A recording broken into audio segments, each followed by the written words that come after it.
À la toute fin de l'été, le Maroc découvre le visage de son nouveau sélectionneur. Walid Regragui, ancien international, capé à 44 reprises chez les Lions de l'Atlas. Débarqué dans le rôle du pompier de service à 3 mois de la Coupe du Monde, il s'empresse de corriger les erreurs qui ont coûté sa place à son prédécesseur, Vahid Halilodzic. Première d'entre elles, réintégré dans la meute Hakim Ziyech, le milieu offensif de Chelsea, l'une des grandes stars du Maroc, écartée par le franco-bosnien. Je lui ai expliqué que nous voulions les meilleurs joueurs et lui, il fait partie des meilleurs joueurs. Après l'ère de la discorde, Walid Regragui apparaît comme un rassembleur.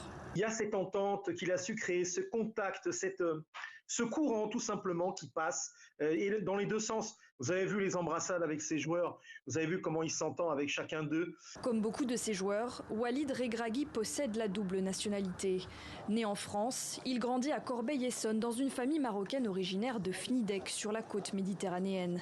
Joueur, il passe par les clubs de Toulouse, Ajaccio, Grenoble et le Racing Santander en Espagne avant d'enfiler le costume d'entraîneur. D'abord sur le banc du FUS de Rabat avec lequel il remporte le championnat du Maroc.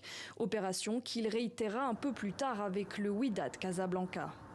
Depuis qu'il est entraîneur, c'est un faiseur de roi. Vous l'avez rappelé en club, y compris au Qatar. Puis il y a un petit passage qu'on a omis dans son CV. C'est pas la première fois qu'il est dans l'encadrement technique du Maroc.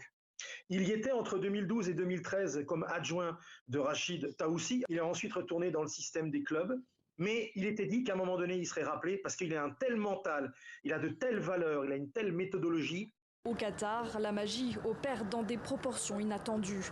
Dans un groupe très relevé, le Maroc tient d'abord tête à la Croatie, vice-championne du monde en titre, puis réalise son premier exploit du tournoi en battant la Belgique 2-0.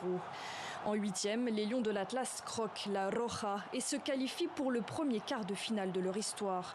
Le roi du Maroc en personne décroche son téléphone pour remercier Walid Regragui. Les supporters sont conquis. Franchement, on est bien parti. On a un bon effectif cette année, un bon coach, Walid Regragui, très bon coach. Je remercie tous les Marocains, notre équipe et aussi Walid Regragui qui joue depuis le début avec une tactique très bien élaborée. En moins de 3 mois, Walid Regragui est entré dans la légende. À jamais, il sera le premier entraîneur à emmener une équipe africaine dans le dernier carré d'un mondial.